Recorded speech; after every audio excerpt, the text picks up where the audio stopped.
tertúlia. Meu boa tarde a todos. Hoje é dia 13 de outubro de 2013, é um domingo, e o verbete é de número 2809, ele tem 5 páginas, 48 logias e 12 máximos. E o tema de hoje é o comprometimento assistencial, da especialidade assistenciologia. E ele foi redigido pelo nosso professor, já neoverbitógrafo veterano, professor Gabriel Lara. O comprometimento assistencial é o ato ou efeito da consciência intra ou extrafísica responsabilizar-se por assistir as demais consciências de maneira lúcida quanto às responsabilidades pessoais, potencializando a própria evolução.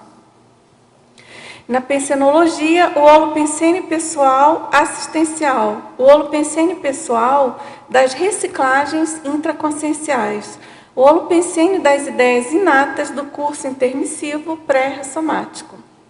E na fatologia, a interassistencialidade, o momento certo de assistir, a programação existencial, a desmistificação da assistência, a admissão do próprio poder consciencial, a autoaceitação assistencial, a determinação construtiva, as escolhas evolutivas em cima do lance, a prontidão assistencial, a preparação para melhor assistir, a consimine peça consciente do maxi-mecanismo interassistencial, a vida humana na Terra enquanto oportunidade assistencial.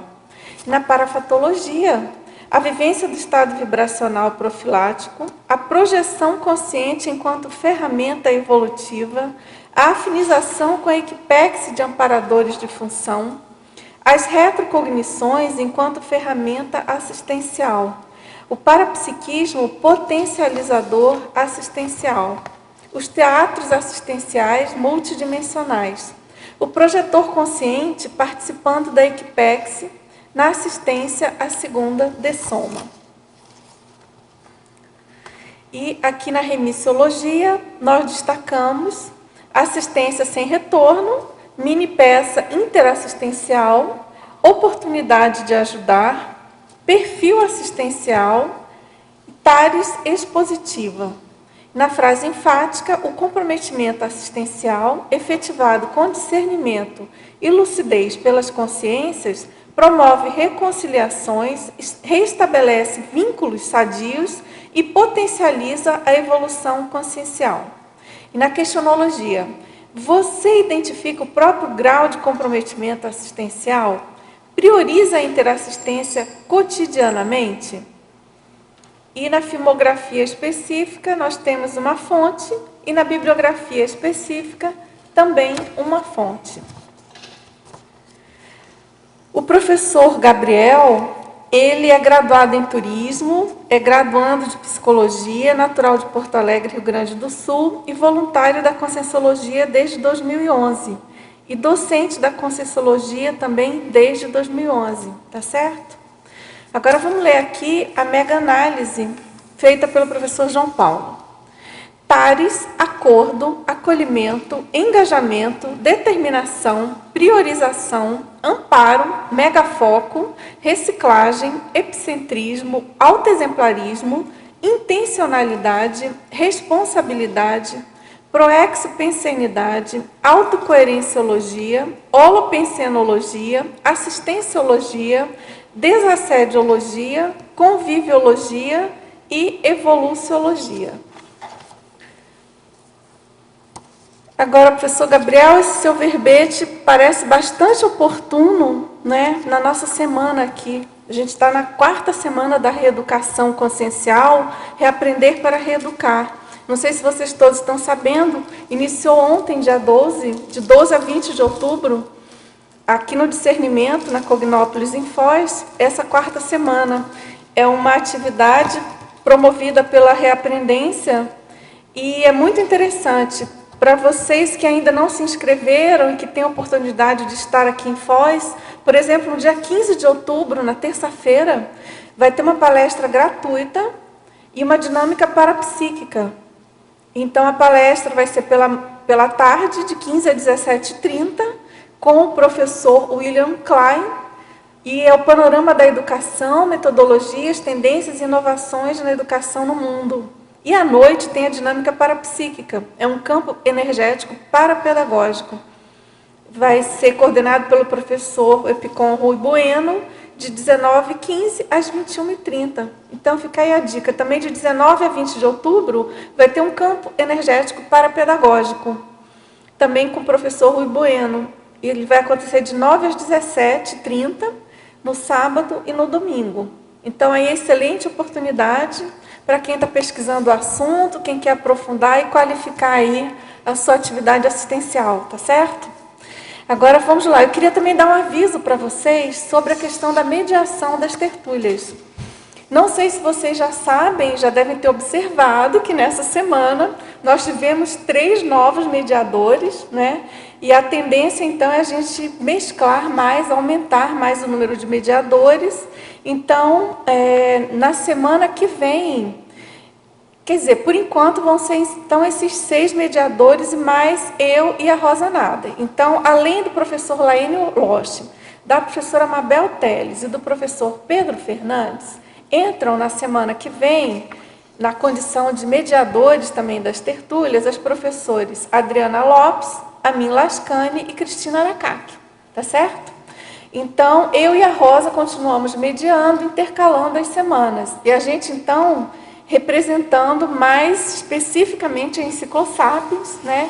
Então, nós vamos revezar, nós duas, uma semana, depois entra o grupo de fora entre aspas, tá certo? É todo mundo verbetógrafo, super veterano da Conscienciologia e completamente empenhado na questão da divulgação da enciclopédia.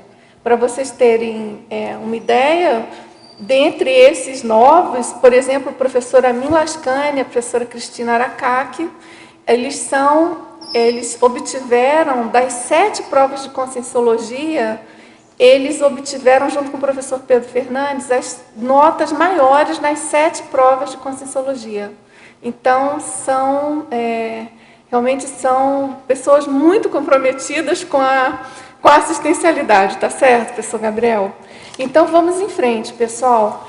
A gente tem já algumas perguntas aqui. Agora, antes de iniciar, eu queria que você falasse um pouco como você teve a ideia desse verbete, por que você resolveu escrever sobre isso, Gabriel? Perfeito. Boa tarde a todos e todas, então. Então, comecei a fazer uma mega análise, que não foi a de João Paulo, mas comecei a fazer uma análise da minha vida e comecei a ver que desde criança eu trazia esse traço de querer ajudar os outros. Então, já fui buscador borboleta, passei por um monte de coisa. Mas aí eu comecei a ver essa questão do comprometimento mesmo. Como às vezes a gente tem certos trafores que a gente pode utilizar, tem outros que a gente, como eu já dou conta daquilo, então nem preciso me empenhar muito, e aí deixa meio, faz nas coxas assim, né? Então eu comecei a ver que tinha que ter um comprometimento maior com as coisas, e me programar mesmo para aquilo, empenhar para aquele processo que eu estaria fazendo. E aí que surgiu a ideia do comprometimento assistencial. E você tem uma atividade bem comprometida, vamos dizer assim, com a docência conscienciológica em si, né? Então, o que eu queria saber de você, antes de entrar aqui nas perguntas, e que eu acho que essa questão do comprometimento é muito interessante, porque uma coisa é a gente ter um comprometimento em alguma atividade específica, por exemplo, tarística da Conscienciologia, uma sala de aula, uma atividade específica. E a outra coisa é o espraiamento disso para a nossa vida em geral, não é isso, Gabriel? Que você até coloca aqui na sua, se não me engano, na sua questionologia. Eu queria que você comentasse a sua questionologia em cima disso. Então, eu queria que você comentasse essa questão da priorização da interassistência cotidianamente. Legal. Foi essa questão até a própria docência me ajudou muito nisso, porque aquele processo que a gente começou a falar e ver, bom, mas na minha vida pessoal, como é que está esse processo? Como é que está a minha teática mesmo? E aí começou a vir esse processo do comprometimento, das priorizações também, das escolhas que a gente faz em cima do comprometimento assistencial. Mas basicamente foi o processo do voluntariado mesmo. Então, desde o início eu sempre me foquei muito na docência, e a parte do voluntariado, muitas vezes eu não estava tão comprometido assim. Aí o pessoal, ô Gabriel, você pode mais, não sei o quê, tá bem na docência, mas e o voluntariado? Aí que eu arregacei as mangas e comecei a ter esse comprometimento maior mesmo.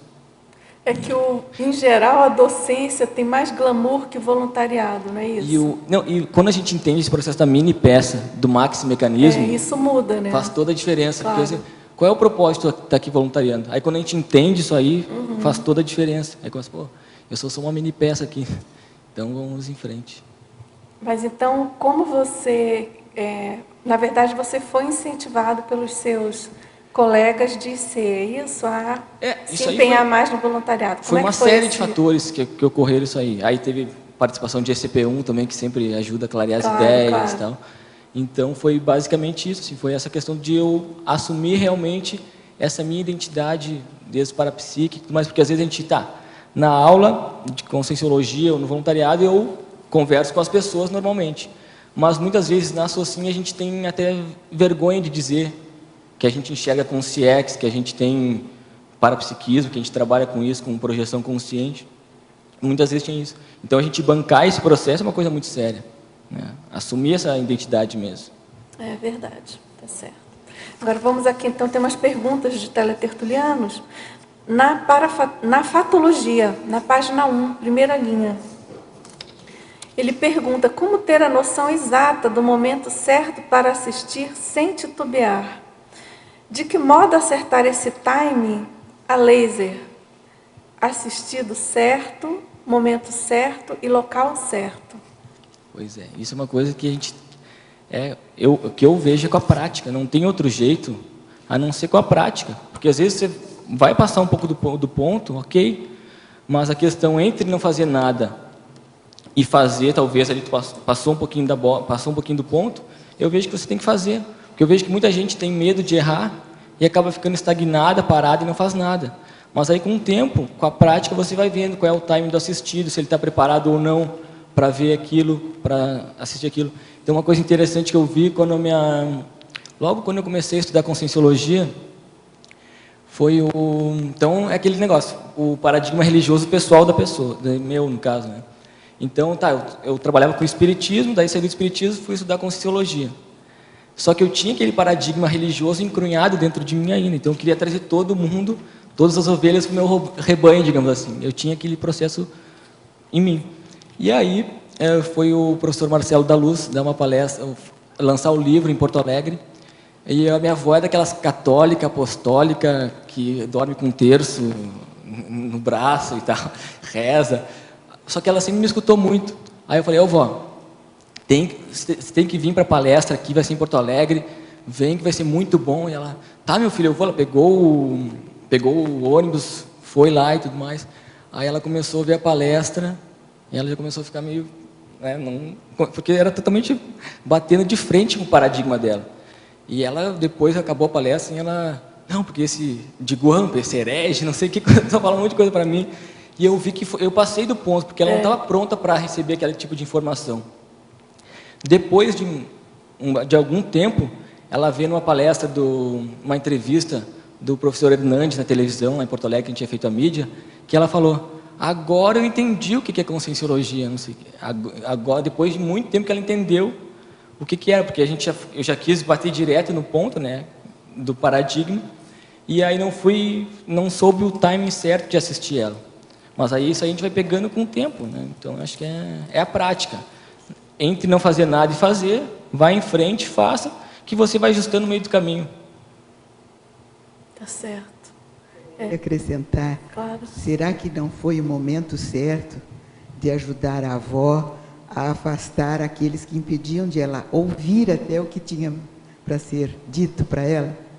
Eu acho que na realidade faltou uma estratégia minha em como falar para ela as coisas. Porque quando a gente quer falar, passar que ela está eufórica para falar determinadas situações, ela sempre me escutou muito. Então tudo que eu conversava com ela, ela me escutava. Então eu poderia ter feito uma abordagem um pouco mais sutil para ela e não ir diretamente assim para ela ficar avessa ao mais, ponto. Né? Ter preparado então acho o terreno. Que na primeira impressão ela já tudo que ela acreditava. Então acho que faltou uma estratégia. Claro, tem pessoas que têm que ter essa impactoterapia mesmo, mas aí que vem o time certo de assistir, não tem outro jeito. Quer falar mais, Pilar? Eu só ia clarear isso, né?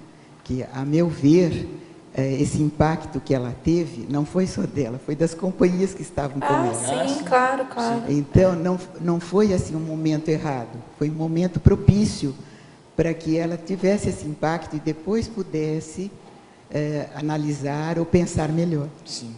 E aí, num segundo momento, ela, agora eu entendo e tal. Acha que ela, num segundo momento, já iria entender a conscienciologia? Sim. Aí Porque teria que ver os detalhes do caso, né? Mas só assim, colocando em cima do que você falou, né, Gabriel? E claro, do que você também falou, né, Pilar? É lógico que às vezes a impactoterapia é necessária, sim. E às vezes a gente, até por ser um familiar, a gente acha que tem que ir mais doce, mais leve. Aí você que tem que avaliar, né, Gabriel? Agora, uma coisa é certa. Essa questão de preparar o terreno, de tatear a melhor maneira, a melhor oportunidade, isso requer realmente, obviamente, a gente desenvolver o parapsiquismo, ter mais sensibilidade e, claro, conhecer melhor a pessoa, né? É um excelente exercício para a gente fazer com os mais próximos. Porque é bem aquele processo, quando a gente começa, no meu caso, é aquela TARES, não, agora é a TARES, eu tenho que passar para todo mundo. TARES TACAP. Tem gente que não está preparada, né? A gente tem que acolher primeiro para depois poder esclarecer. Então é isso aí. Hoje a gente está trabalhando lá em Capão, que é uma cidade, e ela está lá ajudando já, é uma voluntária sem ser voluntária. A gente já diz, tem que fazer curso agora para virar voluntária. Está toda envolvida também. Nossa, muito bom, excelente. Porque essa questão da dosagem da TARES, né, de como inserir a conscienciologia, as ideias, né, dependendo da formação da pessoa, da religião e tudo, é mais complexo, não tem dúvida. Né? E às vezes precisa mesmo, né, rodopiar todo mundo e espanar, vamos dizer assim, as ideias. Às vezes não é, então, o próprio parente, né? O próprio Não, o que é está o mais próximo. parente. Então, às vezes, por exemplo, mãe para os filhos, são os outros, os amigos, as outras pessoas é que tem um momento mais certo para falar do que, às vezes, a própria mãe, que é mais próxima. Sim. Né? Parece que é uma outra variável, né? Tanto para qualquer parente. Eu estou dando exemplo de filhos, mas tem outros parentes, né? Cunhados. Gabriel, você estava comentando sobre sua trajetória, né, no voluntariado da Conscienciologia. Queria que você falasse um pouco mais como que você conheceu a Conscienciologia, com que idade, né? Quanto tempo, né, demorou para cair essa ficha, né, de até você então encarar a docência, se você aplica a técnica da INVEX, poderia comentar? Que nem disse o professor Valdo, eu sou jejuno ainda. Eu comecei em 2009, eu conheci através de um primo meu. Então ele era mais novo, ele tinha 14 anos na época. E aí você tinha 14 anos? Não, o meu primo tinha 14 anos. Você? Eu tinha 23, 22. Foi 2009. E aí eu trabalhava com espiritismo. Trabalhava em casa espírita e ele me dizia, é porque eu trabalho com as energias, não precisa de ninguém para trabalhar por você e tudo mais. E aí eu falei, legal, mas o que esse guri está me contando? E eu já queria trazer para o meu lado, aquela questão dos nossos preconceitos que a gente traz. Então. E aí, só que ele me ensinou MBE, eu comecei a fazer e me senti muito bem. Só que eu nunca tinha ido no instituto, nunca tinha pesquisado nada assim. Aí, eu fazendo, passou uns 2 meses. Eu fazia e me sentia muito bem, eu fazia todo dia a MBE. E eu comecei a me sentir muito, que legal, não precisa de ninguém para trabalhar com a energia por você, você por você pode trabalhar e tal. E aí eu tive uma projeção que foi muito impactante, e daí desde então eu comecei a pesquisar. Aí eu me inscrevi no CIP, direto, assim, voltei da projeção, assim, já anotei tudo e já me liguei marcando lá para fazer o curso. Aí eu fiz o CIP, só que ainda, né, não estava trabalhando com espiritismo ainda, então não foi legal, mas não foi aquele impacto. Aí quando passou 1 ano e eu fui fazer o CP1.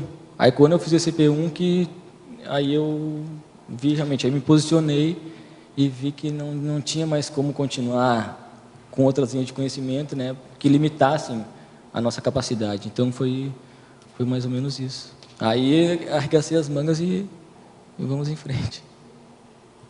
Você trabalhava em centro espírita? Sua família é espírita? Assim, na realidade, a minha família sempre teve afinização com o espiritismo. Então, lá na minha casa, fazia um evangelho do lar, minha mãe sempre fazia esse processo todo. E a gente tinha espiritismo. Aí, não me lembro que ano, eu fui trabalhar com o espiritismo. Eu fui trabalhar na casa mesmo, né, como o pessoal diz, como médium, como... eu ficava mais na parte da coordenação lá, mas fui trabalhar com o espiritismo e trabalhei algum tempo com isso.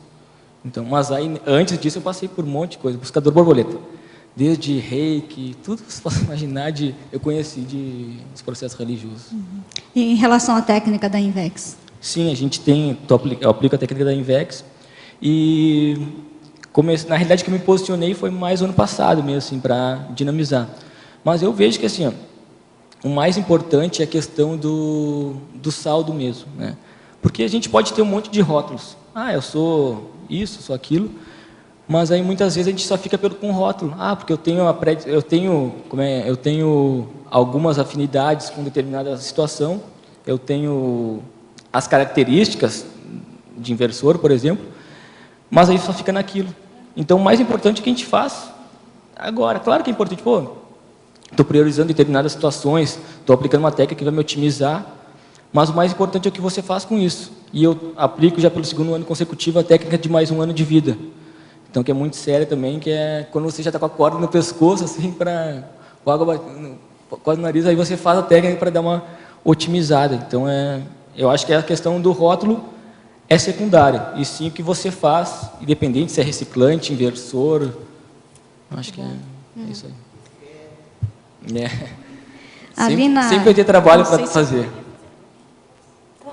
Na efeitologia, na 3ª linha de baixo para cima, lá no final, você coloca o efeito Hooke. Você poderia explicar se você chegou a aplicar, se já experimentou isso, alguma experiência? Isso aí, na realidade, até foi trazido aqui, eu achei bem interessante. Como é que eu utilizei na minha prática? Tá? É quando você está fazendo uma esterilização de energias lá, e aí você está vendo que não está fluindo, sabe? E aí você parece que dá esse efeito Hooke mesmo, você consegue ficar mais potente energeticamente através de um PNCN seu, você consegue mudar toda a situação e consegue fazer aquela assistência que tem que ser feita.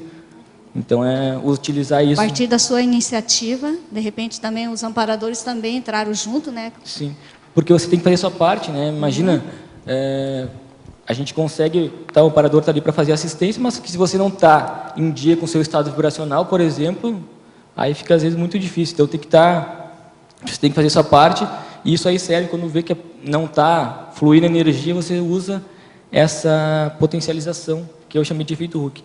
Tem outro efeito também que eu coloquei, que até sobre um verbete que eu estou escrevendo, que eu gostaria de trazer, que é o efeito Fênix. Então, é quando você passa por alguma crise, alguma coisa assim, você conseguir ressurgir das cinzas, pegando aquele questão do mito da Fênix. Né? Só que essa questão de ressurgir das cinzas, eu estou vendo assim, para a gente fazer o mais rápido possível isso aí. Porque, às vezes, assim, você passa por aquilo, mas que você aí fica lá com autoculpa, se melindrando. Então, o quanto mais rápido você conseguir passar por aquilo, melhor. Então, é isso aí que eu estou trabalhando também. Entendi. Tem outro também, né, da auto-mega euforização, né? Não sei se já chegou a experimentar. Olha, não, assim, o nome em si não, mas seguidamente a gente tem essas auto-mega euforizações, né? Quer dizer que não sei se é tão alto também, porque daí tem, não sei se tem o dedo de amparo também, né? Provavelmente, né? Mas acho que é legal. O último antagonismo, a antagonismologia, o antagonismo, comprazimento e desprazimento, você poderia explicar? Eu acho que isso aí tem bem em cima do lance do comprometimento assistencial. Porque é aquela questão assim, eu estou fazendo aquilo só por obrigação, porque todos querem que eu faça, então você carrega o mundo nas costas, ou você faz aquilo com prazer, que é a questão da gente começa a ver o saldo da ProEx, por exemplo, que nem coloquei na teoria da ProEx, do completismo. Você, teoria vai ser completista, fazendo a sua ProEx, mas você já consegue ter esses feedbacks, digamos assim, quando você vai tendo esse prazer, por exemplo, essa auto-mega euforização, por exemplo. Quando você faz alguma coisa, aquilo lá lhe dá uma satisfação boa. Eu acho que isso tem tudo a ver com comprometimento. Tem relação também com Motivação, trabalho, lazer, né? Perfeito. Ah, ok. É fazer com gosto as coisas. Porque muitas vezes a gente pega, que nem a gente estava conversando de rótulos, né? Não, olha, me rotularam que eu tenho que fazer isso, então eu tenho que seguir esse... E muitas vezes a pessoa não está seguindo até na sua especialidade, no que ela tem que fazer na sua prática. Está só indo pelos outros. Eu penso assim, com relação ao desprazimento, né? Às vezes, uma assistência que você vai fazer não vai ser fácil, né? Você está iscando com CX, você está promovendo desassédio, então não está fácil. Às vezes aquilo não dá prazer. Mas depois o resultado da assistência que você fez vai te trazer, né, vai colher o benefício depois, né? O resultado é que vai te trazer a motivação, né, para continuar atuando nesse sentido, né? Com certeza. E quando você vai tendo mais estofo também, você vai aumentando estofo também. E é tirar a visão imediatista e pensar mais a longo prazo também, acho que é bom. Indo por esse viés, você pode expandir na página 3, em paradoxologia, o paradoxo de o saldo autoevolutivo ser fundamentado no saldo evolutivo dos assistidos? E acho que isso aí tem muito a ver com time também, né? Porque como a gente estava falando, eu estou lá, eu vou lá dar uma aula de conscienciologia, eu vou me predispor a fazer uma assistência, mas qual foi o saldo daquilo, qual foi o resultado? Então a gente vê muito o processo da TACOM, isso aí. O pessoal... É que, eu não sei, é uma dúvida pessoal minha. Não seria mais interessante a gente colocar o foco na autopesquisa e a TARES que a gente faz é fruto dessa autopesquisa? É fruto da autopesquisa, só que eu vejo que está tudo ligado, né? Uma coisa está ligada à outra, a autopesquisa com a assistência. E aí, quanto melhor você tiver, mais exemplarismo você vai ter e melhor vai ser a sua assistência. Então, a probabilidade de você fazer uma assistência de maior alto nível é muito maior. Acho que tem a ver, sim. Só que tem aquela questão. Você pode falar um monte de coisa para a pessoa ou esclarecer e a pessoa não quer, está tudo certo, está no momento dela. Então, a gente tem que tirar esse drama também, né?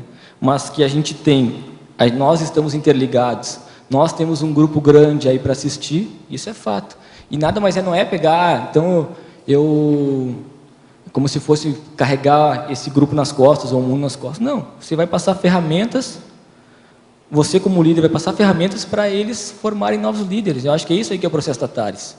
Não tem outro jeito. Mas cuidar o saldo que está por trás disso, né? Como é que foi essa minha assistência? Né? Eu acho que é isso. Bacana. Indo por esse mesmo viés, indo um pouco para trás, na página 2, segunda linha, na parafatologia, o autoencapsulamento. Como que o autoencapsulamento amplia o comprometimento assistencial? É que tem determinadas situações, por exemplo, que você não vai conseguir, não é o momento de você estar ali, por exemplo, exteriorizando suas energias ou estar interagindo com aquele ambiente. A atitude mais correta naquele momento é você se autoencapsular, né? Então, até está tendo um curso hoje sobre isso, né? Sobre o autoencapsulamento, acho que tem pessoal que está fazendo. E daí, muitas vezes, é promovido até pelos amparadores, você ficar encapsulado para não interagir com aquele tipo de energia, porque você não estaria, digamos assim, talvez com estofo para aquela demanda específica. Então, acho que isso é interessante, porque a gente vem daquela, eu no meu caso, vem daquela visão que a gente tem que levar o mundo inteiro nas costas e que tem que salvar o mundo inteiro. Até eu estou fazendo um verbete sobre isso, que é a síndrome do herói, que a gente acha que tem que salvar o mundo inteiro, e aí a gente vai pegando, então não sabe dizer não, é o querer fazer média com as pessoas. Então, às vezes, aí a gente tem que saber, olha, no meu atual nível evolutivo, eu já estou preparado para isso? Eu já tenho estofo para bancar esse processo? Claro, você não pode também ficar estagnado. Tem que ter essa ousadia de se colocar em prática, de se experienciar. Mas tem situações que você não vai agregar nada ali naquele processo. Então, a melhor estratégia mais lustra é o autoencapsulamento. Indo por esse viés também, na página 3, você pode expandir a remissão da síndrome da mediocrização e, em paralelo também, a síndrome de Narciso? Tá. A síndrome da mediocrização é que a gente tem um monte de trafores e um monte de trafares. Só que a gente tende a querer focar nos trafares. Então, a gente começa não, porque eu não estou preparado para isso, porque eu não tenho condições isso não é para mim. E aí a gente está sempre se colocando para baixo, a gente não tem autoconfiança, a gente não confia no nosso taco. Então, eliminar isso aí é você assumir os seus trafores, as suas qualidades para superar isso aí. Porque, assim, ninguém aqui, teletortiliano, quem está assistindo aqui, todo mundo tem trafora e trafara, isso é fato. E a gente tem que saber lidar com eles, tem que aprender com eles. Agora, se a gente focar no trafar, a energia vai para o trafar. Sendo que você já poderia estar utilizando esse trafora de uma maneira mais lúcida. Então, é isso aí, é eliminar essa questão de ficar sempre se colocando para baixo, né? E a síndrome do Narciso é a pessoa ficar só... O mito do Narciso é aquele que... Conta um mito que ele ficava olhando... Como é que ele era? Um rapaz... Ele tinha... Deixa eu me lembrar. Ah, tá. Ele se deparou com um rio, um reflexo do rio dele no rio. E aí ele começou a se olhar e ele nunca mais saiu de lá. Ele ficou só olhando...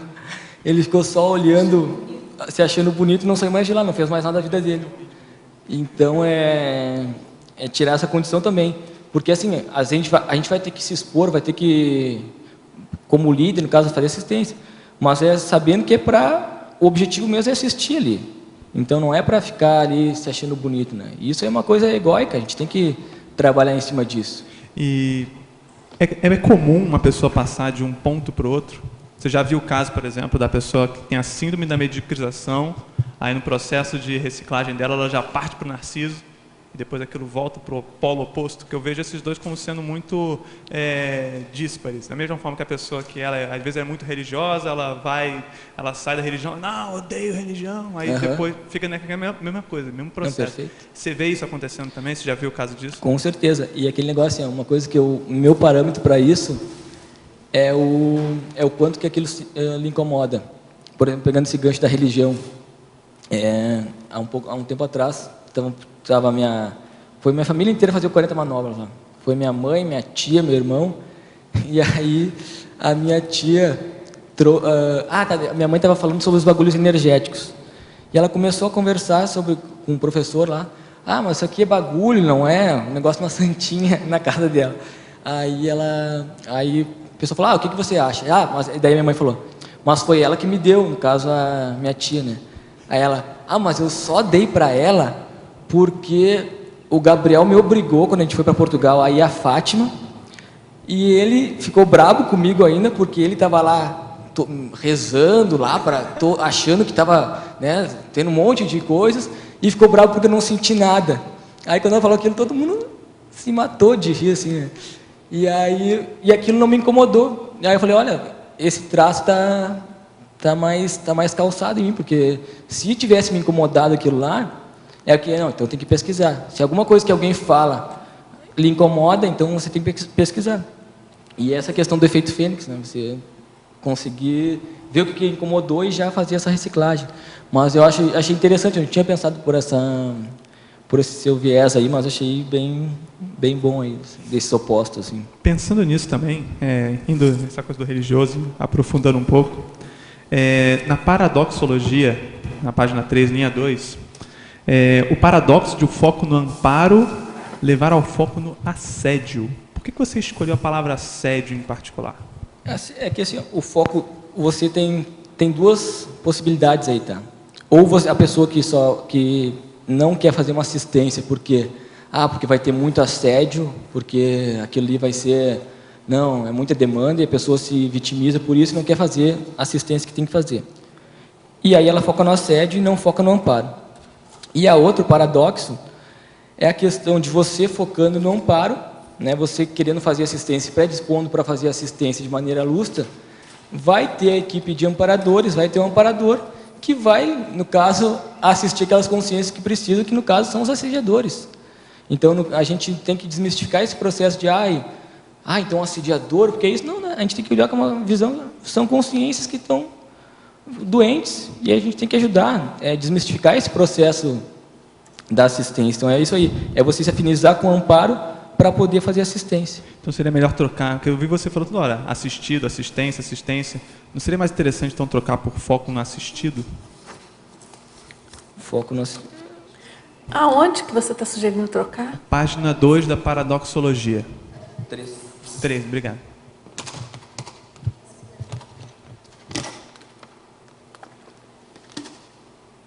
que você achou, Gabriel?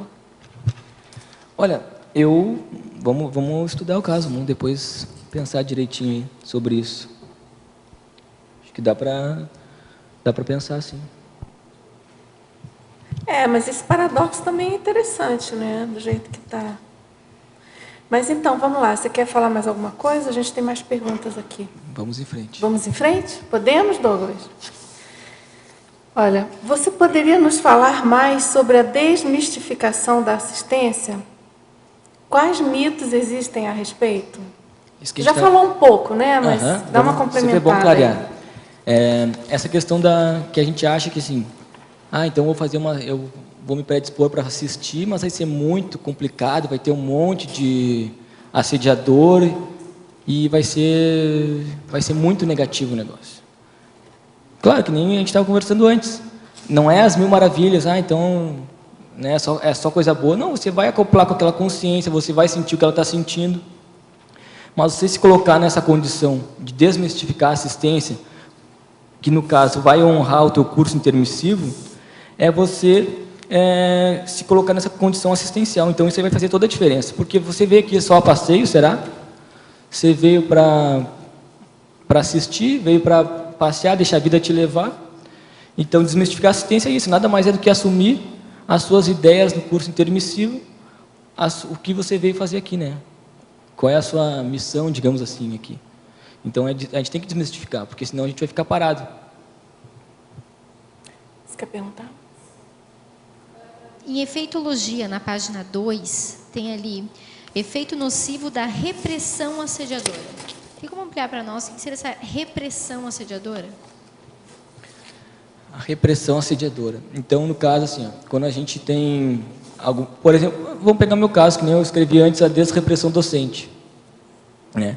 Quando a gente reprime algum processo nosso, algum sentimento, porque a gente tem medo que os outros vão pensar, ou timidez, seja lá o que for, a gente está prendendo aquela energia e, no caso, a gente está se auto-assediando e vai estar se afinizando com os assediadores também. Então, a gente desreprimir esse processo é fundamental para isso. A gente vê o que está por trás dessa repressão, né? O que você tem que mudar. Porque você está ficando com a energia estagnada lá e não está fazendo nada de bom, de proveitoso com aquilo. Porque se eu tenho que falar alguma coisa, mas daí eu não falo porque a pessoa é sei lá, um doutor, fulano de tal, sei lá. Aí eu não falo, não, porque a pessoa está muito acima de mim. Aí a gente está se reprimindo e assediando o processo. Não sei se ficou claro. Esse assunto tem a ver com aquele seu outro verbete, né, Gabriel? Tem a ver. Aquele da desrepressão docente. Não é isso? Tem a ver, acho que complementa um pouco. Né? É bem interessante essa abordagem. Ali na paradoxologia, quando o Douglas levantou aquela questão, o paradoxo de o foco no amparo levar o foco no assédio, se ele botar assistido, aí não fica mais paradoxo, entendeu? Acho que é por isso, né? Agora, minha pergunta tá claro, né? Eu achei que não ia ficar bom, mas não sabia. Acabou bem lembrado, A pergunta que eu faço aqui para o professor é a seguinte: na 10ª linha da fatologia, as escolhas evolutivas em cima do lance.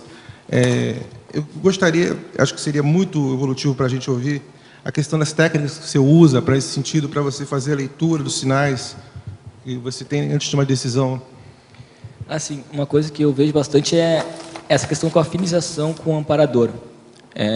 As sinaléticas geradas por essas consciências mais lustras para o processo evolutivo, eu vejo que é um direcionador de PROEX, digamos assim.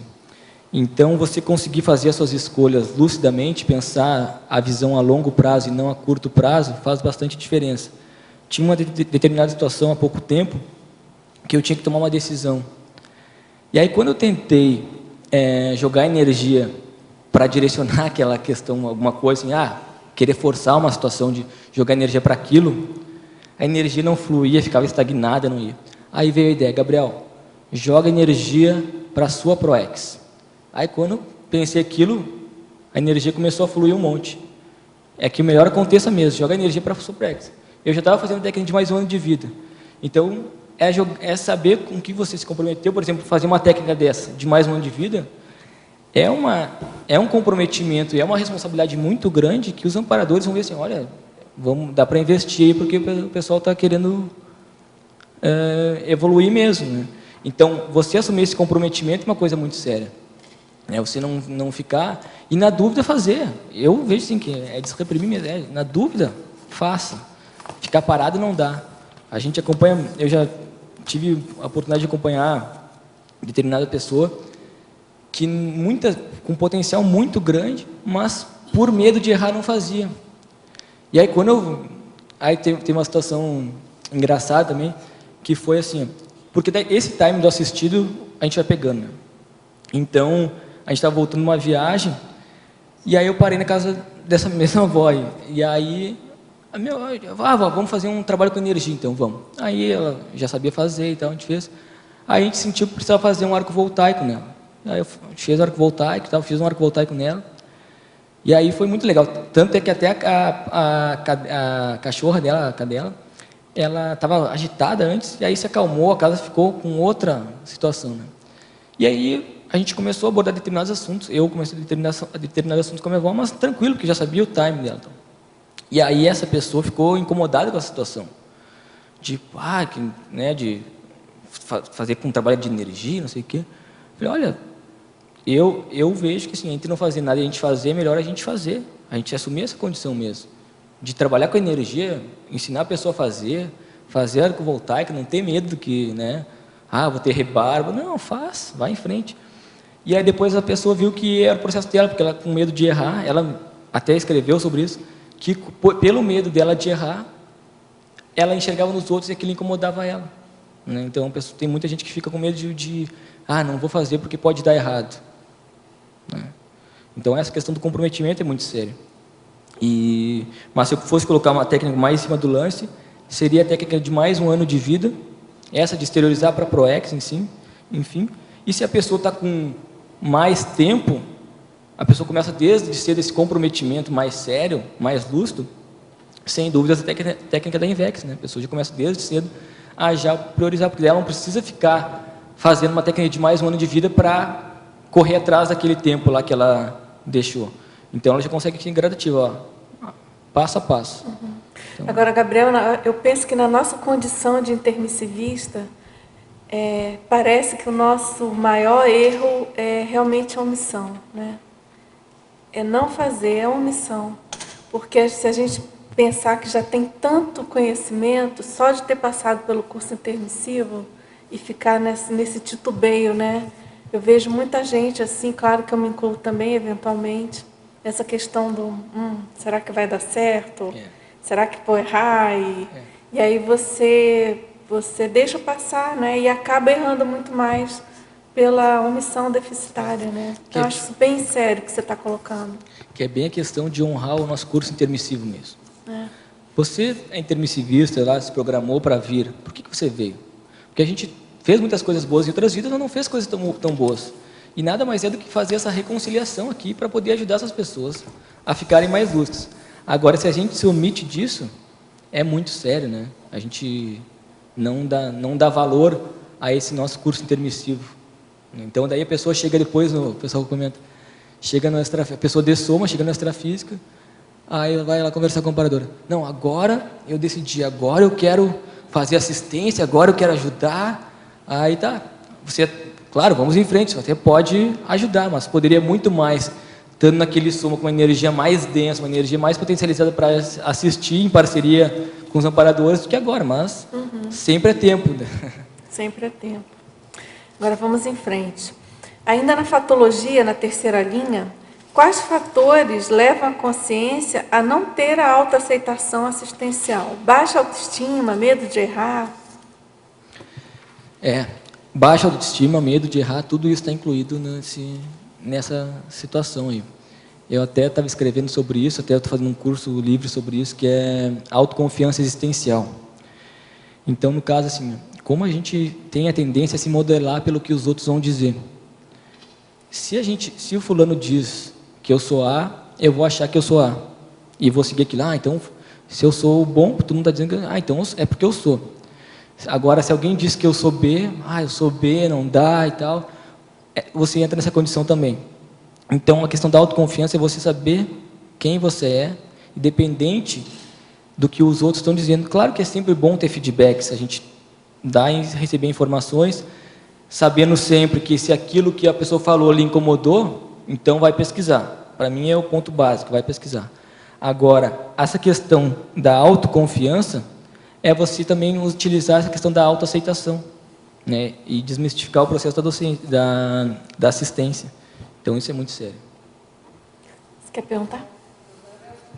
Melhor, como é que é essa técnica de exteriorizar energia para Proexis? Como é que funciona isso? Tem aquele negócio também. Você tem que saber primeiro qual é, digamos assim, primeiro passo assim para a sua Proexis, né? Quais são os objetivos?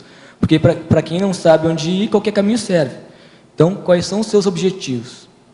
Sabendo esses objetivos, você vai, no meu caso, por exemplo, vai ficar, pode ser em pé ou sentado, mas eu gosto de ficar uma poltrona mais tranquilo, relaxado. E aí começo a dar passividade para a esterilização da energia. Começo a esterilizar a energia e deixo fluir. Aí quando a gente vê que tem é tipo um toque, assim, que eu pensei naquele que faz toda a diferença, né? Por exemplo, pensa na Proexis. Aí a energia começa a fluir, porque você vê que o amparo acoplou com você, e aí você está esterilizando energia para a sua Proexis. Mas agora, eu não sei qual é a minha programação, eu não sei o que eu tenho que fazer. Também, trabalha com essas energias, fica tranquilo e exterioriza para o que melhor aconteça, para as ideias comecem a acontecer, porque daí também, quando você tem essa questão da predisposição, começa a ter um investimento também dessa equipe de amparo, para poder, digamos assim, então a pessoa quer, vamos investir para ter essa lucidez maior no processo. Não sei se ficou claro. Gabriel, na culturologia, você colocou ali a cultura das reciclagens interpessoais. Você poderia explicar? Então, é aquela questão que a gente estava falando dos trafores, trafares. A gente sempre está vendo o que a gente tem que melhorar. Qual é o próximo passo? A gente tende, no meu caso, muitas vezes, se a gente não tem essa cultura das reciclagens, a gente tende a querer ficar na zona de conforto. Então, você sempre, por exemplo, eu tenho 10 temas para escrever, dos meus trafares, por exemplo, ou de coisas que eu tenho que melhorar, ou de assuntos que eu tenho que fazer. Bom, qual é a prioridade no meu atual momento? Bom, então é lá que eu vou focar. Essa é a prioridade, já tenho estofo para falar sobre esse assunto, para bancar, porque tem coisas que tem autopesquisa que a pessoa não está ainda no ponto certo para poder falar, que aquilo lá seria só ela não está com estofo ainda para aquilo. Então, você conseguir ver qual é a reciclagem principal e você está sempre se colocando em desafio, sempre o próximo passo, e sempre conseguindo fazer essa relação. Porque a nossa tendência é, quando está tudo bem, ok, coisa boa, está tudo ótimo. Só que a gente só vai se dar conta de que a gente tem que reciclar alguma coisa quando dá alguma crise, alguma coisa assim nesse sentido.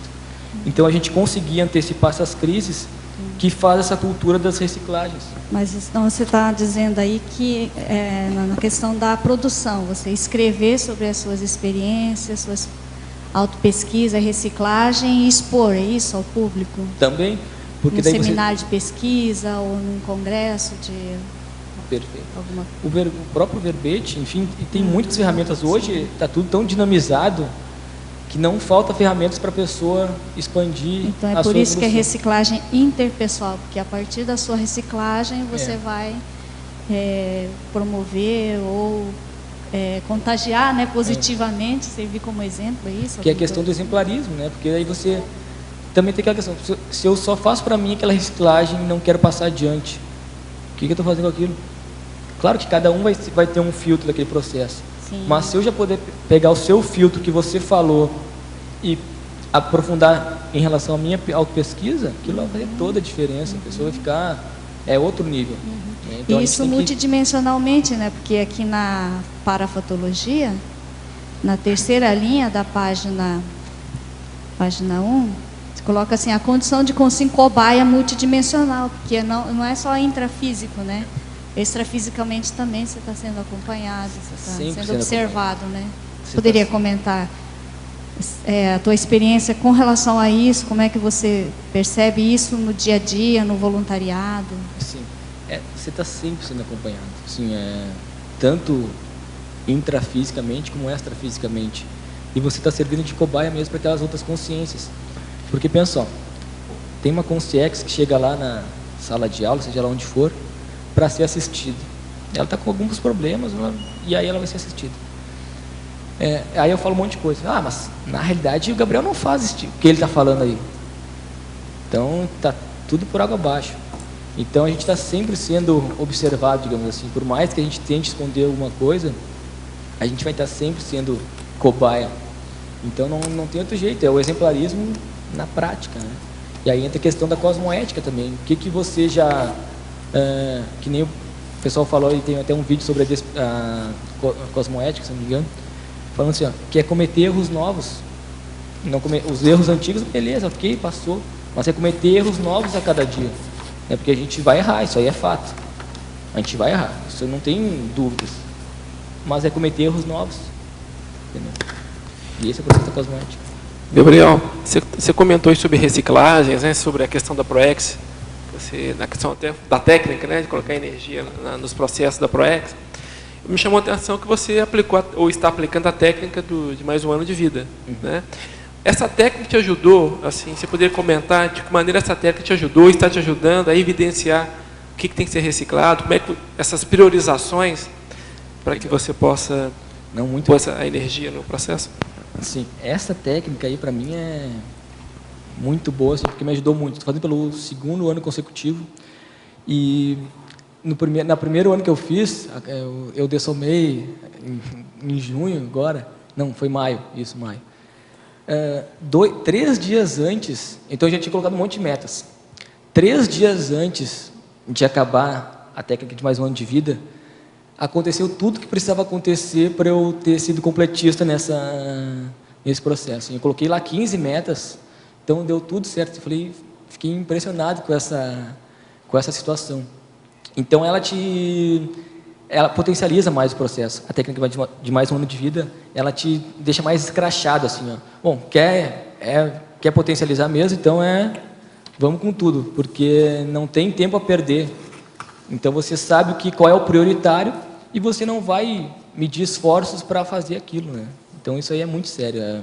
E aí começa a vir o processo da autopesquisa também, porque você tem que identificar o que você quer fazer. Né? Eu quero fazer porque os outros falaram que eu tenho que fazer, ou porque você realmente acha que aquilo é importante para a sua ProEx. Então é nesse sentido que a gente tem que ver.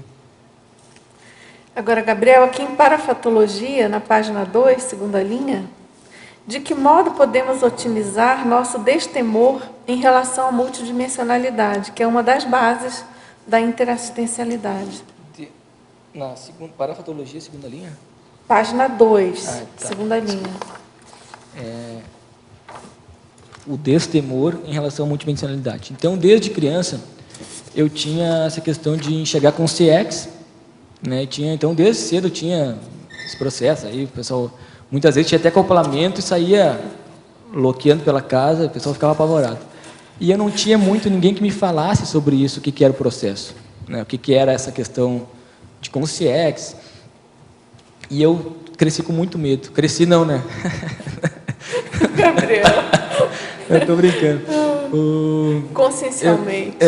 Então eu sempre com muito medo desse processo de enxergar consciência. Então eu comecei a identificar que, por exemplo, se tivesse todo mundo aqui junto e eu enxergasse uma consciência, eu não teria medo. Agora, se eu tivesse sozinho, entre aspas, na minha casa, eu ficaria louco de medo de enxergar aquela consciência.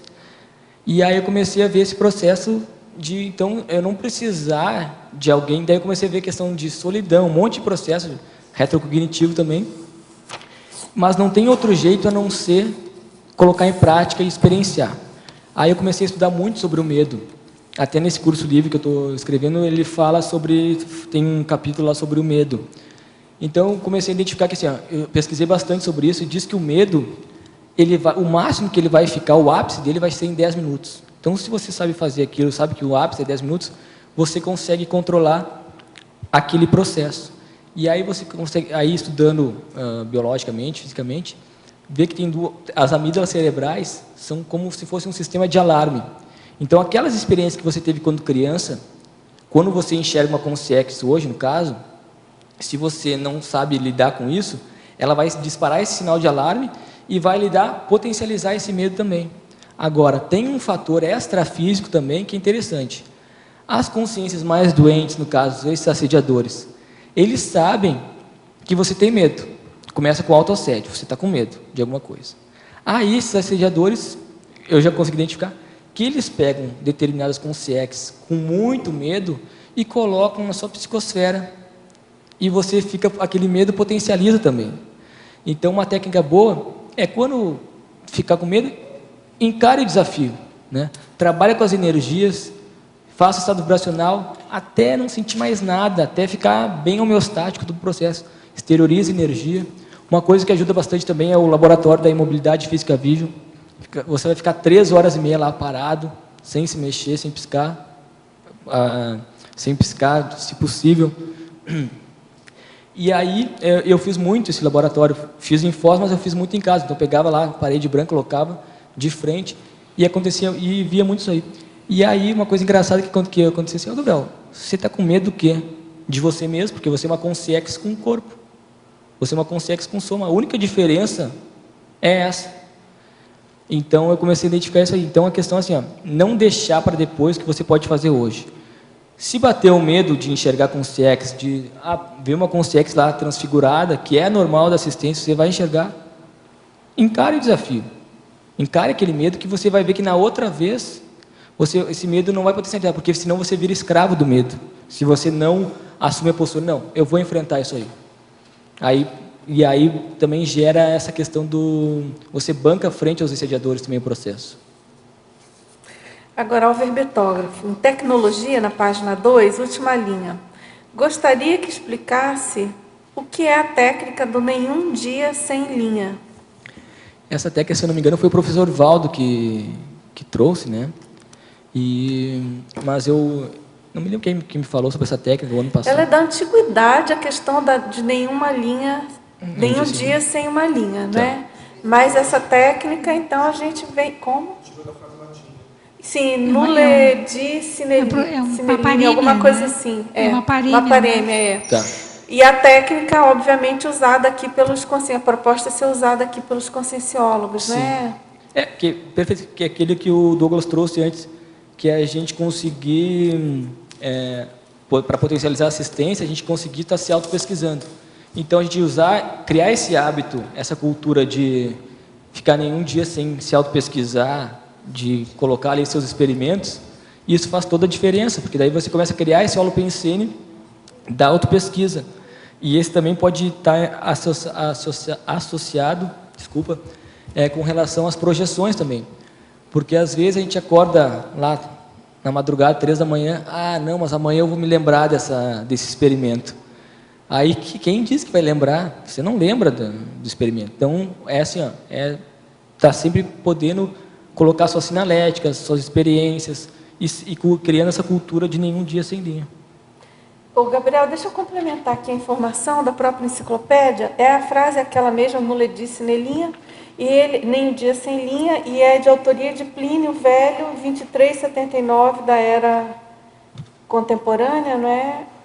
E em referência a Apelles, tá certo? Isso é uma citaciologia, então, do Plínio Velho. Tá certo? Bacana. Complementando aí Obrigado. A explicação sobre a técnica. Agora, também em tecnologia, final da segunda linha, poderia comentar de que modo a imobilidade física Vision se insere no contexto do comprometimento assistencial? Aí tem esses 2 pontos. Aquele que a gente falou sobre o processo do medo, que você vai começar a enxergar outras consciências, vai começar a enxergar as consciências, as energias, e aquilo vai desmistificando o processo do parapsiquismo. Você vai vendo que é uma coisa natural aquilo lá.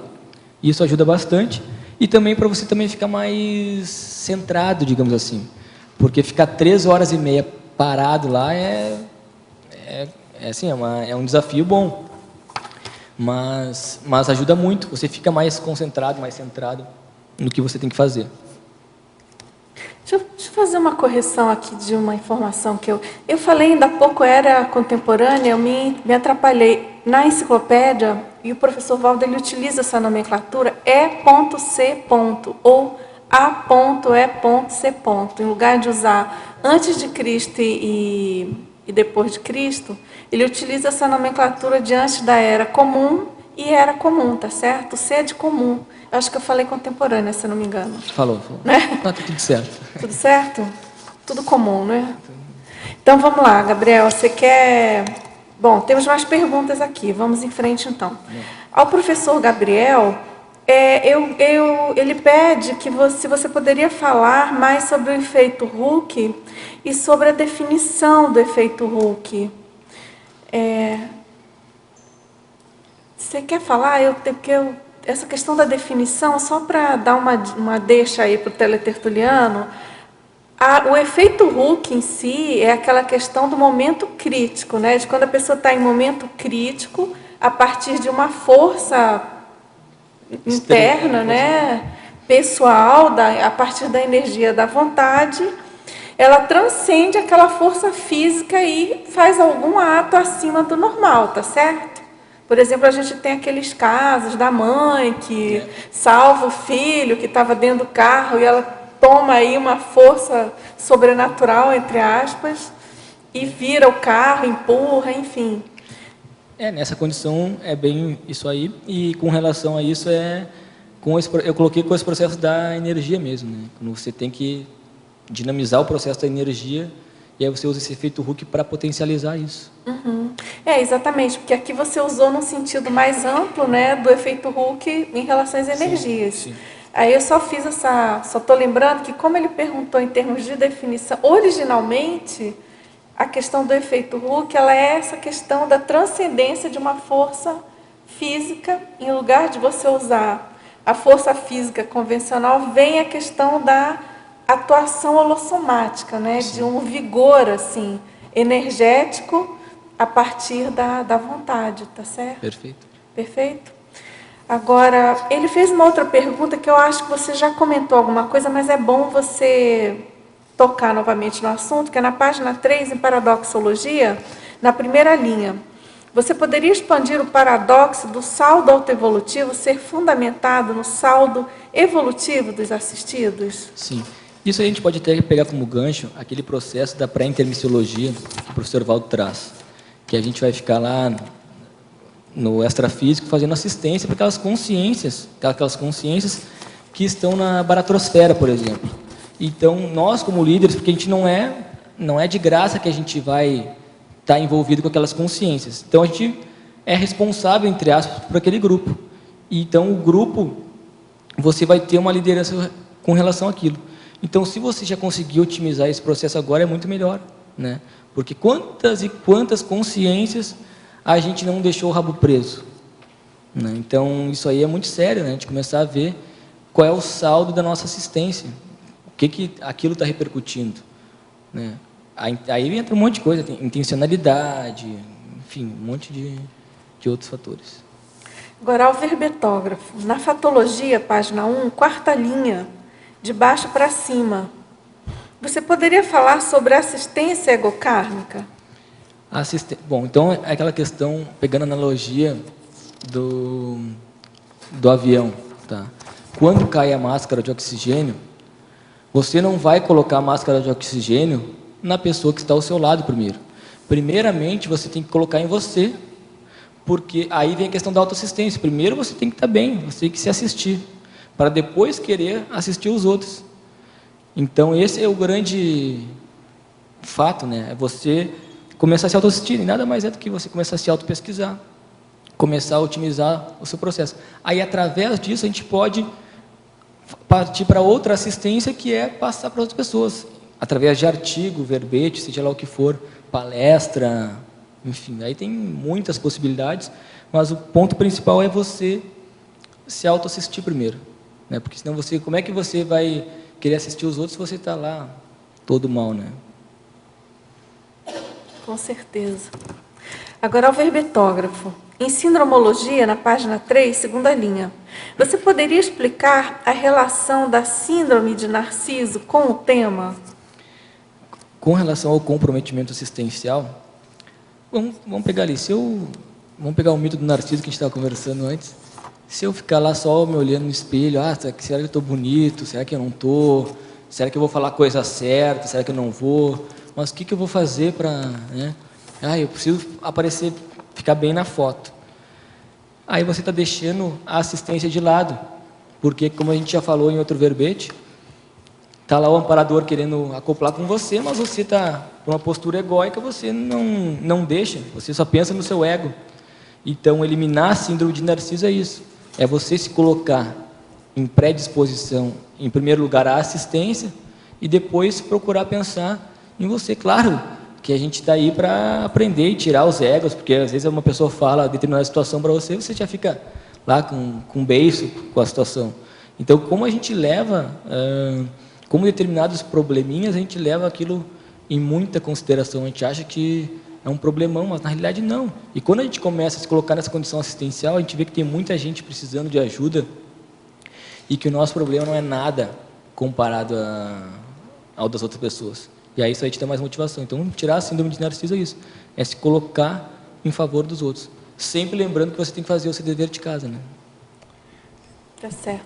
Quantas vezes a gente observa, né, Gabriel, que a pessoa deixa de fazer o que deveria estar fazendo com essa preocupação excessiva aí em relação à própria imagem, ao próprio ego, a questão do orgulho, né? Ou seja, foco no egão, né? Então, o acho medo que de errar é exatamente. brincadeira. E é claro, aquela questão assim, não é possível agradar a todos. Isso é uma coisa que a gente tem que entender também. Que eu não sei se alguém está escrevendo alguma coisa sobre isso. Eu acho que eu tinha escutado alguém que ia escrever sobre isso, que não é possível agradar a todos. Enfim. Mas essa questão, assim, a gente tem que também saber que a gente não pode... Que tem pessoas que a gente vai ter mais afinidade e outras não. Tem pessoas que vão gostar mais da gente e outras não. E a gente não vai ter a possibilidade de agradar todo mundo, né? Então isso aí é muito sério a gente ver também, porque daí a gente tira aquele peso do mundo das costas, que a gente precisa salvar todo mundo, querer fazer a média, passar a mão na cabeça da pessoa. Não. E lembrar que a Thares, por si só, ela tende a ser antipática, né? Tende a ser antipática, com certeza, porque você vai falar uma determinada realidade para a pessoa que ela não vai gostar, né? Mas aquilo ali, aí essa questão do timing do assistido, eu acho que é muito a questão da prática mesmo que você pega.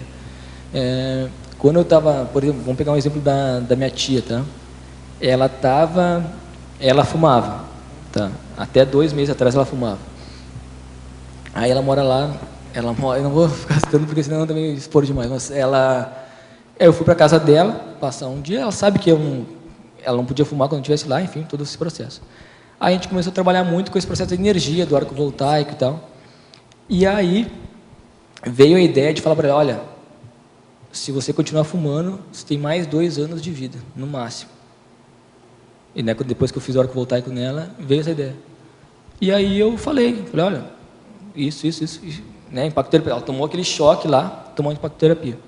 Aí eu fui fazer o curso PDPA, lá em Saquarema, e ela apareceu muito no campo, esse processo do cigarro e tal, apareceu uns 2 campos, ela apareceu.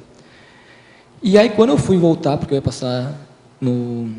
passar por esse local, né, enfim, no Rio, eu ia passar de volta, aí eu peguei e liguei para ela, olha, eu estou voltando para... Antes de ir, eu vou passar 2 dias, porque minha passagem é só para tal dia, eu vou passar no Rio. Eu posso ficar na sua casa ou não, né? Se você fumar, eu não vou ficar. Aí ela, não, pode vir então que eu não vou fumar mais. Aí ela parou de fumar, não fuma mais, teve os primeiros dias ali, teve aquele processo físico mesmo, mas a gente trabalhou com energia, todo aquele processo da abstinência, né? E aí ela ficou bem. Hoje ela já está aí potencializando todo o processo dela, já está pensando até em fazer TENEPS, está muito bem. Nossa. Assim, né? Então, às vezes a gente precisa da impactoterapia, mas precisa saber o timing do assistido, porque tem gente que não está no momento, que a gente tem que respeitar, mas tem outros que já está no momento e a gente tem que dar aquela chacoalhada, digamos assim. Agora, por exemplo, você falou da questão do arco voltaico, né, que você fez nela e tal, que teve essa informação. Aí lembrando aí da importância do contato com o amparo da pessoa, né, Gabriel? Ah, sim. Que é fundamental, né, para você explicitar melhor esse timing, né? O que, o como, o momento. Né? Perfeito. Que é até a gente colocou, que depois a gente vai colocar no verbete, se der, que é o go hard or go home assistencial, que é aquele negócio, ó, se você entra na assistência, entra com tudo, ou vai para casa. E eu entrar com tudo, tem que ver o timing do assistir também. Mas assim, ó, não é, será que vai dar certo? Não vai, não. Vai fazer um arco voltaico, vai ter, entra com tudo, né? Se doa, aquela questão é tirar a síndrome do narciso e se doar para a pessoa, não importar o que vai acontecer. E se doar mesmo, né? Poder analisar. Se disponibiliza, perfeito, para assistência. Então, isso é muito sério, né? Você quer falar, Douglas? Sim, que ele estava falando do verbete que ele estava citando, é a impossibilidade de hominicomprasimento.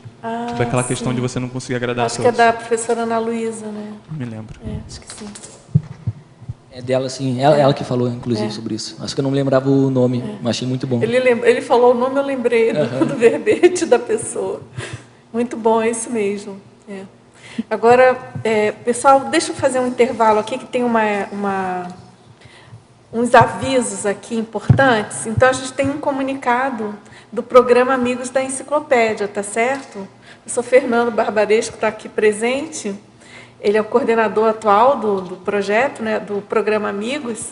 Então, o programa Amigos, a pré-instituição IC, Enciclosapiens, e a equipe de infocomunicólogos do CAEC comunicam o lançamento de mais uma ferramenta de pesquisa da Enciclopédia da Conscienciologia, a verbetomática. Agora, além do Holoserver e da própria enciclopédia, a verbetomática oferece uma nova modalidade de pesquisa ampla e detalhada da enciclopédia, acessando vários verbetes simultaneamente, por seções, palavras-chave, temas e outros. E mais, a base de verbetes é atualizada semanalmente. Então, você tem 100% dos verbetes publicados para pesquisar. Essa versão ainda está em fase de testes e você poderá fazer críticas e sugestões. E então, eu estou lendo aqui em nome do programa Amigos, né? Tem um agradecimento aqui específico à professora Ami Belo, pioneira da planilha dos verbetes que inspirou a verbetomática, professor Adélio Conter, Gustavo Stein e principalmente ao Marcelo Nakbar, que desenvolveu o projeto. Todos se dedicaram muito para a preparação dessa ferramenta pesquisística. Trata-se de mais uma exclusividade dos associados do programa Amigos. Então, você pode acessar o site e a opção verbetomática e fazer o download. Então, você mantenha a sua assinatura em dia ou faça a sua adesão e desfrute do mais novo instrumento de pesquisa da enciclopédia. Pessoal, que bacana! Nossa, parabéns aí à equipe, Fernanda, Eliana.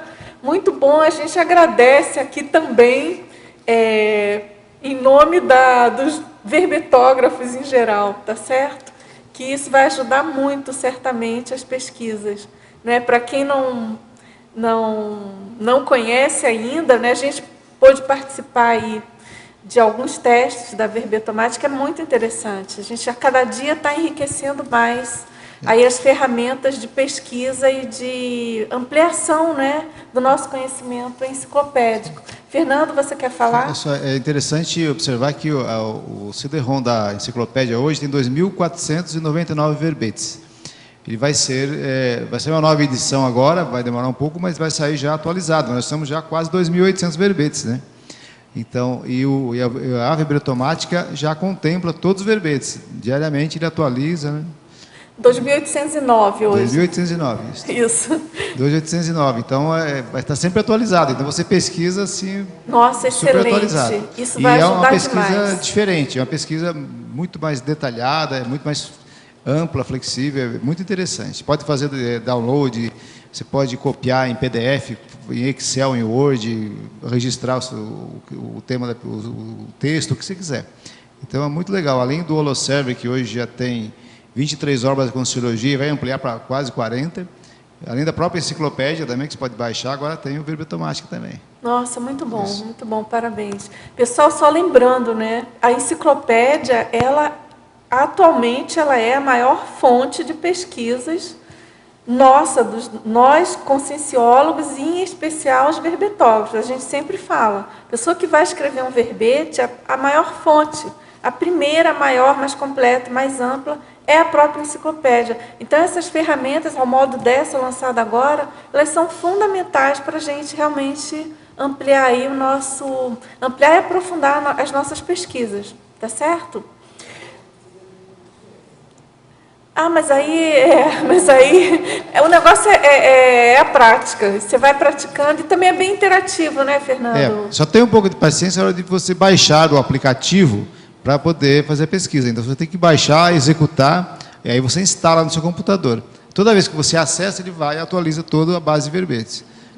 Então, tem o tutorial, tem orientação, tem um e-mail lá para a pessoa pedir apoio, reclamar, criticar, dar sugestão. Então, como é uma fase de teste, então tudo é válido aí, né? Muito bom. Tá? É uma versão beta, como dizem. É uma versão beta, formatos, exatamente. Né? Então, a gente ainda tem essa oportunidade de participar, né? De qualificar a versão. Muito bom. Tá ótimo. Agradeço aí a todos. Agora, pessoal, tem também um aviso aqui. A gente recebeu o convite para a sexta jornada de autopesquisa conscienciológica e o 2º Congresso Internacional de Autopesquisologia. É a ciência aplicada à Max Proexis Grupal, o mote desse ano, né, o tema.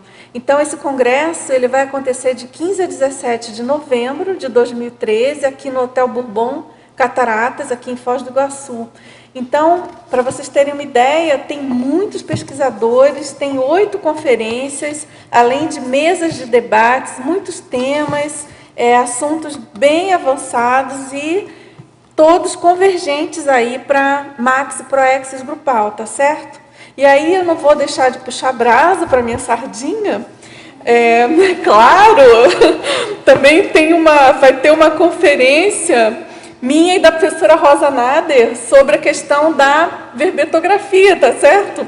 Autopesquisa verbetográfica e qualificação para o trabalho da Max Proexis Grupal. Então, a gente vai estar abordando justamente a importância da autopesquisa nesse contexto da verbetografia e aí em vários eixos de abordagem, né? Tanto do verbetógrafo autor, quanto do verbetógrafo revisor ou da questão da divulgação do verbete. Nesse momento aqui, por exemplo, da defesa do verbete pelo verbetógrafo, da audiência, né, já na questão da policarmalidade, tá certo? Então, todos convidadíssimos. Eu acho que esse congresso vai ser muito interessante, realmente. Agora, professor Gabriel, então, vamos retornando aqui. A gente ainda tem algumas perguntas.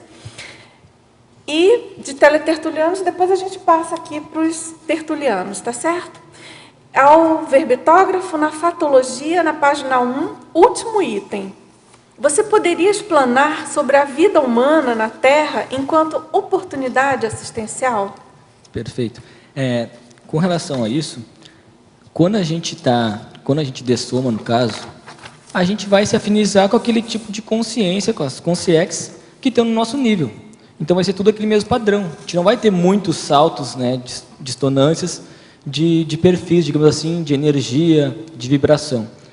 Agora, quando a gente vem para cá, olha a imensidão de consciências, de consciências que a gente pode interagir, consciências e consciex também, enfim, mas as consciências que a gente pode interagir. É um gosto diferente, é uma energia diferente, é muita coisa diferente. Então, olha a escola que é e a potencialização que a gente pode fazer com a nossa evolução, né? Então, a gente muitas vezes, não, quando eu desço a máquina, a gente falou, aí eu vou começar a fazer assistência. Não, o momento é agora, a hora é já de poder fazer assistência e poder interagir com essas pessoas, sempre lembrando que aquilo que incomoda no outro, que você viu no outro que te incomoda, é o que você tem que trabalhar. Então, isso é muito bom. Olha o laboratório que a gente tem aqui à nossa disposição. Então, é arregaçar as mangas e seguir em frente. Agora, na parafatologia, na página 2, segunda linha. O destemor em relação à multidimensionalidade.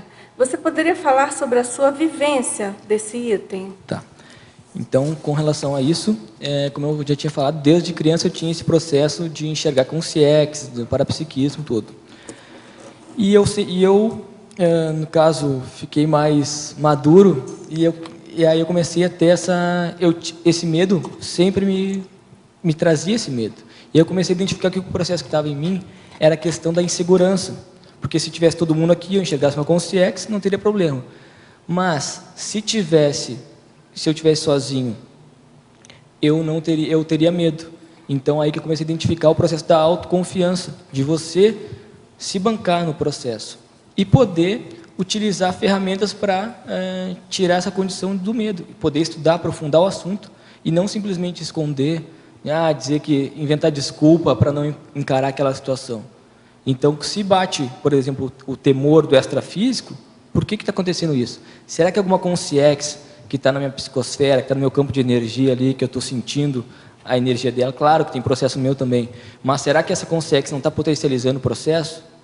Aí você começa a identificar e pesquisar. Mas tem que ter esse destemor, tem que se colocar na condição e saber assim, que não é da noite para o dia que você vai eliminar esse medo, mas que você já está dando passos para que isso ocorra, para você e sempre quando bater o medo, encara, que daí você vai ver que ele suaviza, e você já sabe lidar muito bem com ele.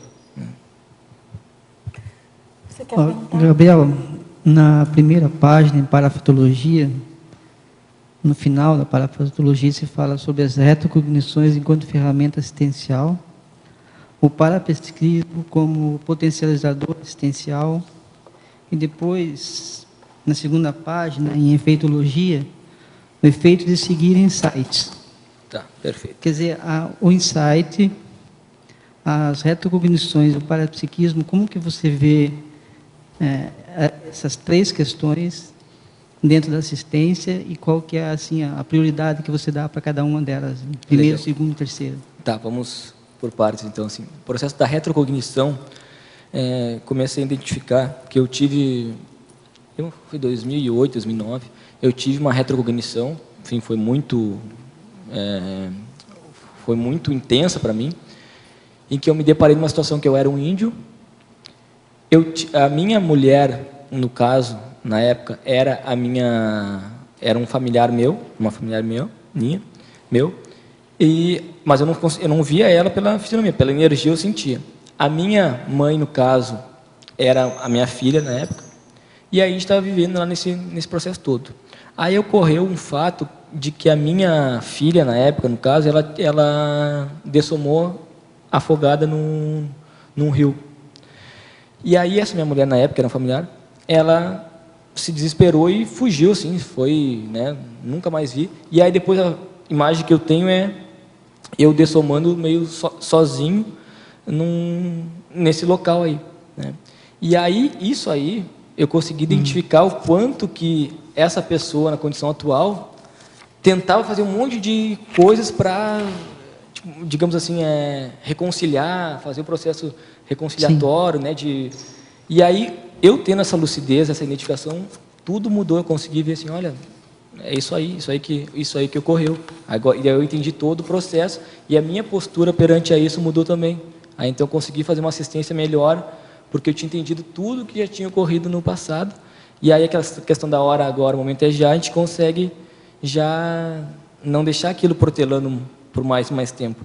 E o parapsiquismo como potencializador assistencial, é isso aí. Às vezes a gente está em algum local, dando uma aula, seja lá o que for, e aí você tem aquela ideia, né?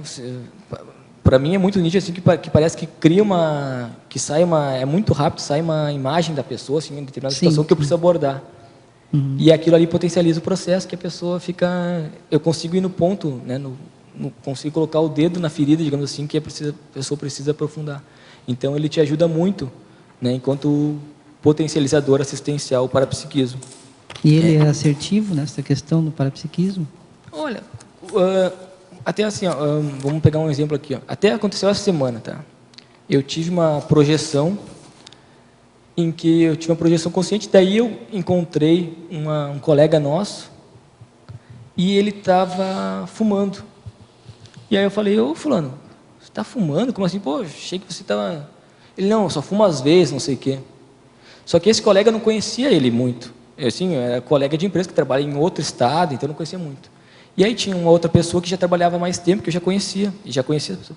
Aí eu perguntei, logo quando eu acordei, anotei, assim, e aí eu perguntei para as pessoas, olha, ô fulano, o Beltrano lá, ele ele fuma às vezes, que fuma, como é que sabe disso? Então, assim, vê como tem esse processo. Né? Mas para que agora? Agora, aí gera uma responsabilidade. O que eu vou fazer com isso aí? Será que é só para bonito, para dizer que eu tive parapsiquismo, ou vou ter que fazer alguma coisa para ajudar essa pessoa? Isso é sério. Então, como é que é todo o processo de expansão do parapsiquismo, por exemplo, gera uma responsabilidade também. Então, a gente saber o que fazer com isso aí. Né? Não é só para bonito, e sim... Bom, eu estou com uma ferramenta a mais aqui que pode me ajudar a ajudar aquela pessoa. Tinha mais alguma? Insight, o efeito. O efeito do insight. O efeito do insight é isso aí. É você seguir as suas ideias, assim, né? Por exemplo, há umas 3 semanas atrás, eu sempre estava fazendo um caminho lá, e aí eu falei, não, hoje eu vou por esse caminho. Veio a ideia, faz esse caminho. E aí eu fiz, e estava tudo trancado. E aí veio a ideia de começar a exteriorizar a energia. E eu comecei a exteriorizar e o fluxo foi muito grande. Estava tudo parado, começou o fluxo grande.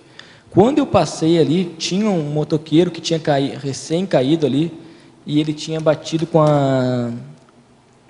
no para-choque do carro, ele estava apagado, assim, o pessoal estava chamando a ambulância. Provavelmente estava dessomado já. E eu sentindo muito fluxo de energia. Então, se eu não tivesse seguido esse insight, eu não teria tido essa oportunidade de fazer essa assistência aí, né? Não, entendi. Então, a gente conseguia seguir as nossas ideias, assim. Né?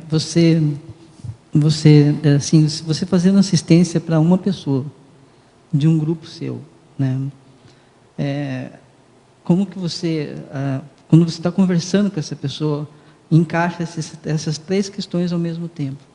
Você olha para a pessoa, tem o parapsiquismo, vê uma certa condição que essa pessoa está, como você falou, né? E depois você continua conversando com essa pessoa, vem os insights, né? Dizendo o continuismo dessa conversa, até onde você tem que ir, qual que é o seu limite assistencial, né? Para você estar indo, conversando com ela, tentando tirar dela alguma coisa que tá vindo para você e você ir colocando para ela.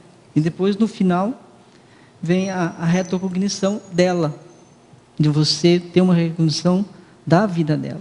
E daí você passar essa questão para ela. Não sei se você já teve essa questão assim de uma assistência de uma pessoa que entrou essas 3 questões ao mesmo tempo.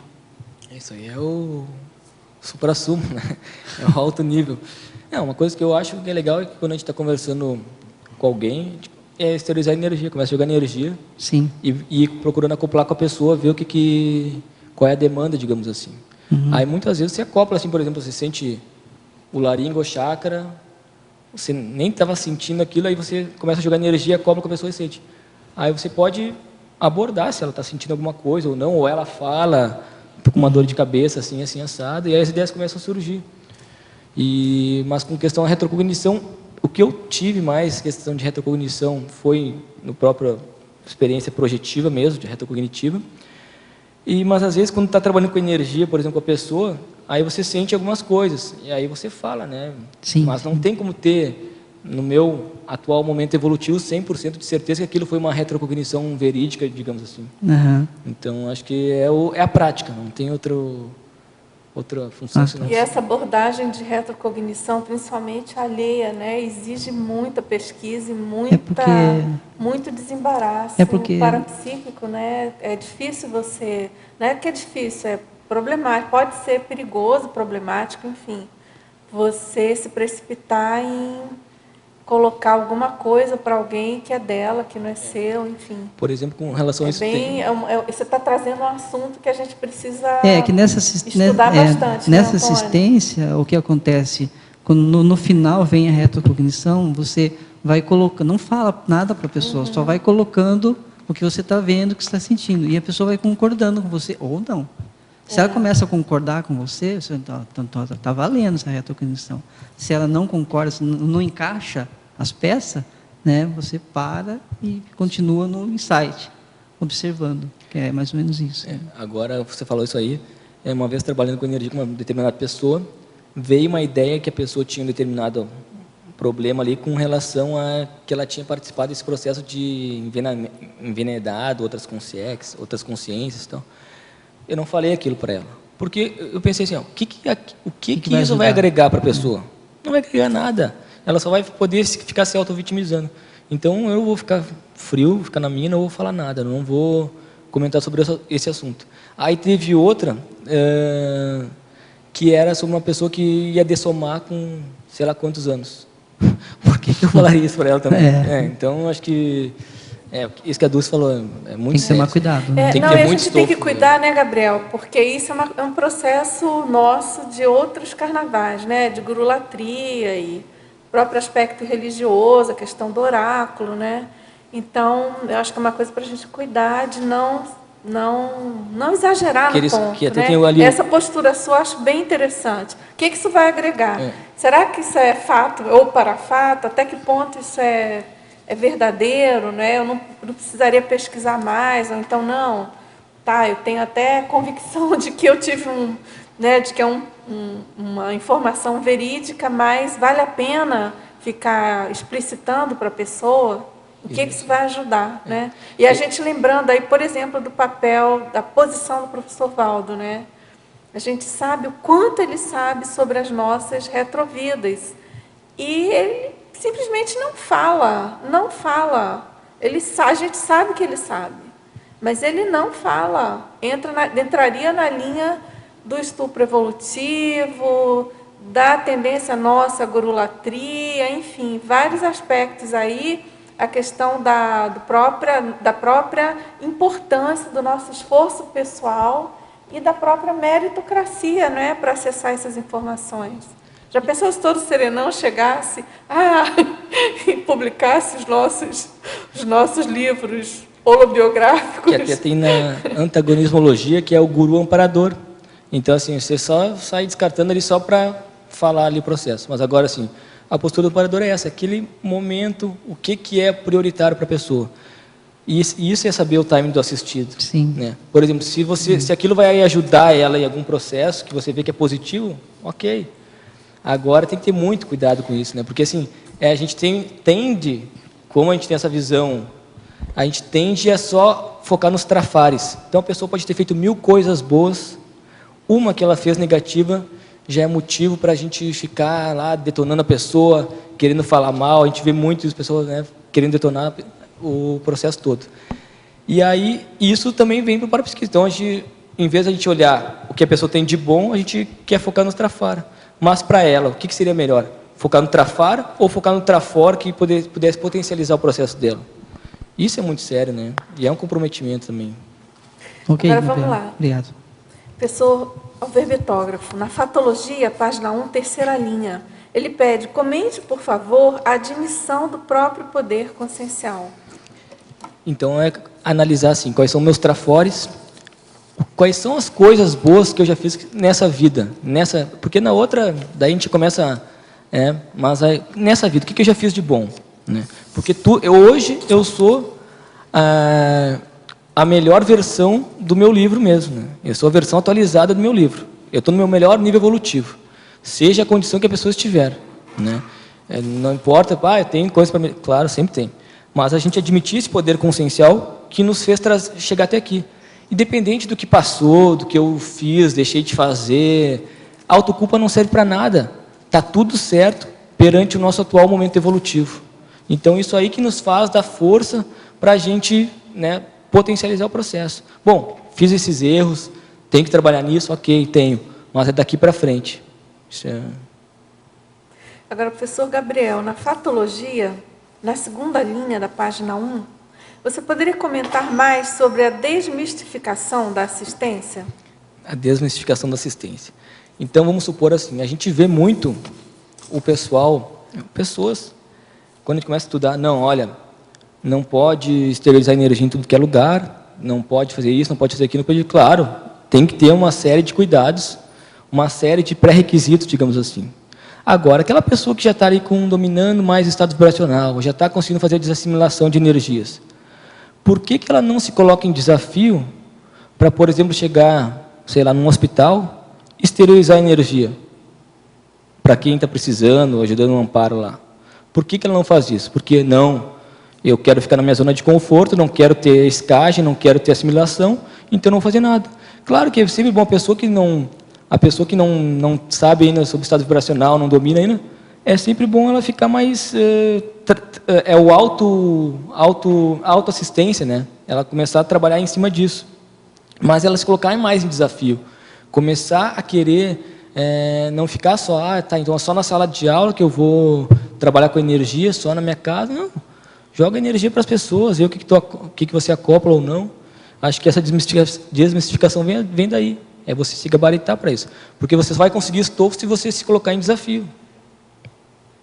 Agora, professor Gabriel, quem não percebe as suas energias e não vê consciências, pode fazer assistência? Se sim, como? Tomei conhecimento da Conscienciologia há muito pouco tempo. Estou verdadeiramente interessada. Claro, com certeza. Até tem um filme que, se a Dulce permitir, depois eu quero colocar no verbete, que é o Ghost Town, que é um espírito atrás de mim.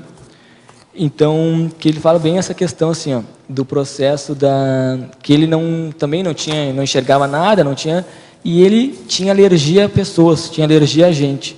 Então, ele não se comunicava com ninguém, ele evitava as pessoas, ele não gostava desse contato. Aí ele passou por uma experiência de quase morte, e ele começou a enxergar essas consciências, esses espíritos, começou a ver esse processo todo. E aí elas vinham, obviamente, para querer ajudar ele, para querer receber a ajuda dele, serem assistidas, né? Porque elas viram que eles conseguiam enxergar elas queriam ser ajudadas. E aí ele não queria, até que ele começou a ver a importância de se dedicar para o outro, do quanto era importante fazer assistência. Agora, pegando o gancho dessa nossa amiga, não sei que... É uma moça. A nossa amiga. Então, o princípio básico, você no seu dia a dia já pode começar a fazer assistência. Com a sua família, com seus familiares, com seus colegas de trabalho, com qualquer pessoa na rua, você já pode fazer assistência. Às vezes, um sorriso é uma assistência. Então, a gente tem que desmistificar, não, é só exteriorizar. Não, você já está se comunicando através de uma palavra, por exemplo, você já está assistindo a pessoa. E a questão das energias. Não tem outro jeito senão trabalhar. É fato. Você trabalhando suas energias, no meu caso, comecei a trabalhar, não senti o estado vibracional, mas eu me sentia muito bem. E esse sentir bem me motivava a querer fazer mais. Quanto mais a gente faz, mais vão vindo os resultados. Aí você começa a atingir o estado vibracional, começa a potencializar o estado vibracional, e aí começa a sentir mais a equipe de amparo, e aí tudo vai mudando. Mas eu acho que esse crescendo é muito importante. Mas não deixar só quando eu estiver dominando o estado vibracional, ou fazer, no caso, sentindo as energias, eu vou deixar para fazer assistência. Você já pode começar agora, nesse exato momento. Né? Agora, Gabriel, só complementando... Só uma dúvida aqui em relação ao filme. Qual o nome em português? Peraí, deixa eu só falar aqui para a verbetógrafa. Então, para a teletertuliana, sobre o que você colocou, da pergunta dela de não perceber as energias e tal, e não ver as consciências, poder fazer assistência. Só lembrando, então, a dica que a gente dá é que você comece a estudar e a pesquisar sobre como melhorar a sua parapercepção e trabalhar melhor as suas energias. Você falou que conhece há pouco tempo a Conscienciologia, então é bem interessante você procurar alguma das instituições conscienciocêntricas.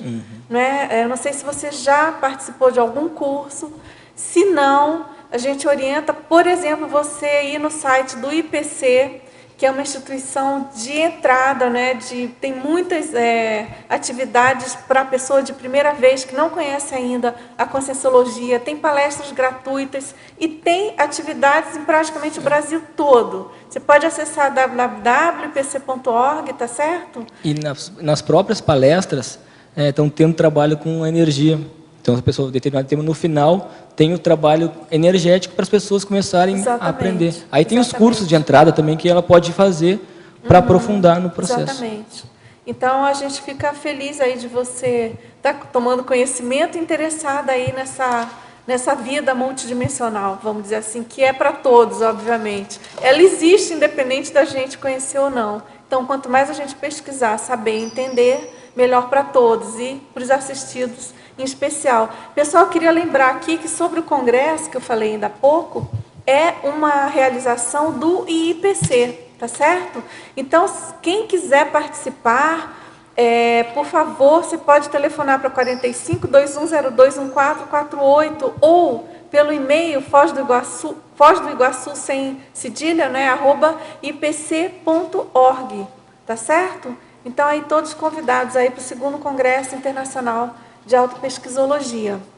Agora, professor Gabriel, tem mais uma pergunta aqui. Você poderia comentar o fato de, se alguém estiver passando por uma reciclagem profunda, como deve se comportar perante a assistencialidade?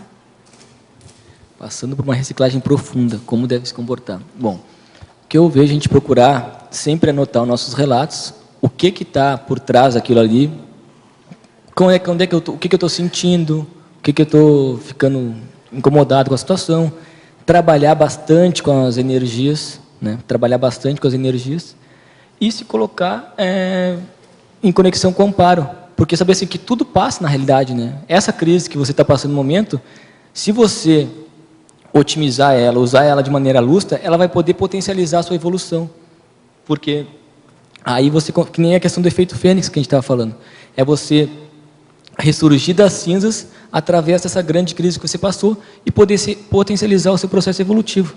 Porque todo mundo vai ter todo mundo sabe onde é que o calo aperta e o que tem que trabalhar. Então, ela não está sozinha. Agora, com relação à assistência, quando a gente se coloca, a gente vê que o nosso problema não é o último, não é o pior do mundo, a gente começa a ver que tem gente com muito mais problema, e a gente começa a querer ajudar mais os outros, esses nossos problemas ficam tão pequenininhos que é muito bom isso aí, né? Porque muda a sua visão de mundo, que a gente sai dessa questão egóica, não, meu problema é o pior. Claro, a gente passa por problemas, a gente tem dificuldades, todo mundo tem, mas se a gente focar só neles, vai continuar neles, né? Focar no trafor também. Então, uma coisa que é legal nossa amiga aí, ou nosso amigo, enfim, já identificou os seus trafores, pegar uma lista dos trafores e anotar. Desses 10 trafores que a pessoa tirar, ela vai tirar um principal, que é o mega trafor. Ela vai falar aquele assim, que é o que ela tem bem calçado.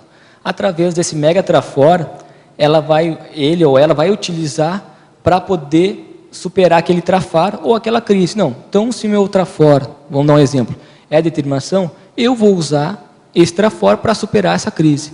Então, daí a gente consegue focar no trafor, superando aquelas reciclagens que a gente tem que fazer e sabendo que tudo passa, né? Que não é nada estagnado. Ela até complementa a pergunta.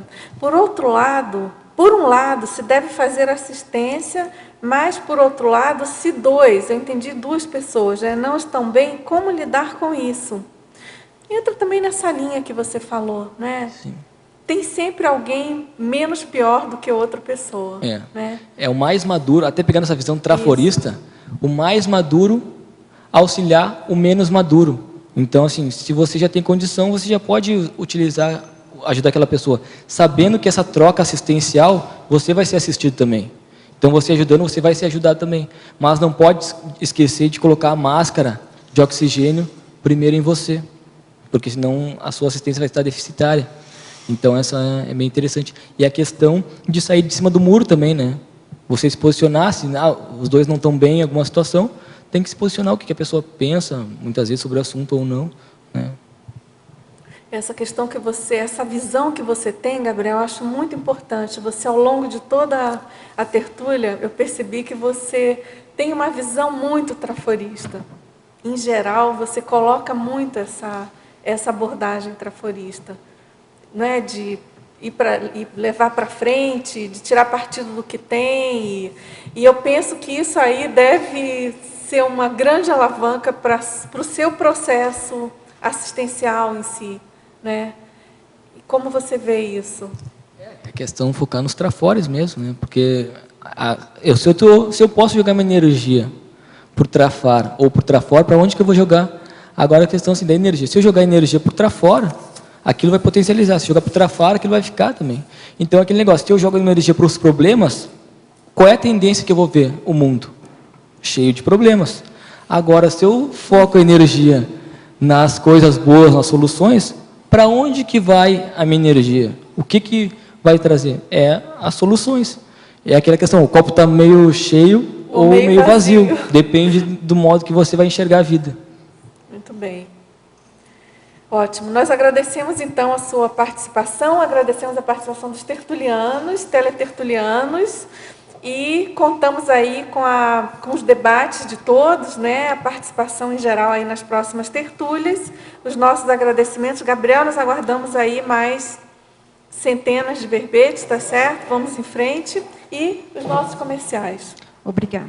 As pontuações da tertúlia de hoje foram 38 assinaturas no livro de presença, 20 perguntas presenciais e 17 perguntas respondidas online. Hoje vamos ter 3 recados. Cláudio, segundo simpósio de democracia pura, Eduardo, ICP2 Florianópolis e Rafael, palestra sobre Estado Mundial.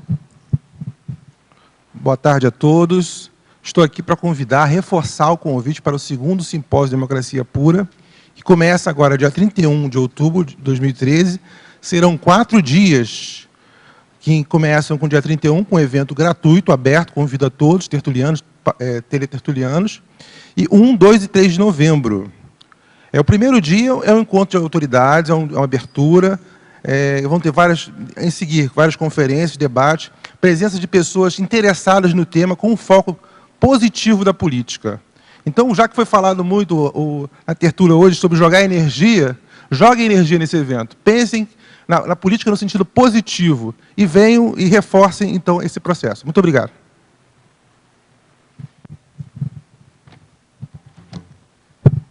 Boa tarde a todos. Convidamos todos a participar do próximo ECP2 em Florianópolis.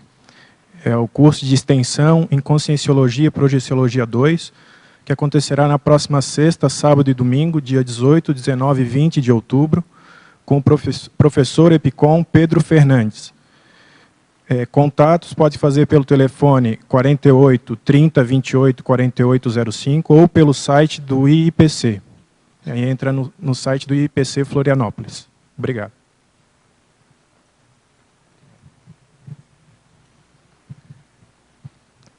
Para quem tiver interesse no tema do Estado Mundial, a gente vai ter um debate agora às 3 horas aqui na sala anexa ao restaurante. Ok? Obrigado.